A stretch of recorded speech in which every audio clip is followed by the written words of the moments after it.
ও, এই সেই মেয়ে?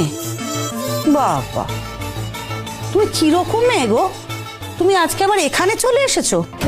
ভোলে বাবা পার করেগা সিরিয়ালের আজকের পর্বে আমরা দেখতে পাবো সাক্ষ্য আর চৈতির আশীর্বাদের অনুষ্ঠান শুরু হয়। ঝিল তার মায়ের কাছে সাহায্য করার জন্য সেখানে আসে। ঝিলকে দেখে চৈতির মা বলে, তুমি বুঝি এ বাড়ির কাজের মেয়ে? চৈতি বলে, না না, ওর নাম ঝিল, সাক্ষ্যকে জোর করে ফাঁসিয়ে বিয়ে করেছিল। সাক্ষ্যর মা বলে, বেশ হয়েছে, আচ্ছা করে দিয়েছে ঝিলকে, একটা বস্তির মেয়ের এটাই প্রাপ্য। চৈতির মা বলে, সেই জন্য এই মেয়েটার তখন থেকে সাক্ষ্যর দিকে তাকিয়ে আছে। ঝিল বলে, এটা আপনার কি কথা? এখানে একটা অনুষ্ঠান হচ্ছে, সবাই যেমন দেখছে ঠিক তেমনি আমিও অনুষ্ঠান দেখছি। চৈতি বলে, ঝিল তো ঠিকই বলেছে, বস্তির লোকেরা এসব চোখে দেখেছে নাকি? ঝিল বলে, আপনি ঠিক বলেছেন ম্যাডাম, আমরা বস্তির লোক, এসব চোখে দেখিনি। চৈতির মা বলে, সাক্ষর আশেপাশে ঘোরাঘুরি করতে তোমাকে যেন আমি না দেখি। পরবর্তী পর্বটি দেখতে হলে চ্যানেলটিকে অবশ্যই লাইক এবং সাবস্ক্রাইব করুন।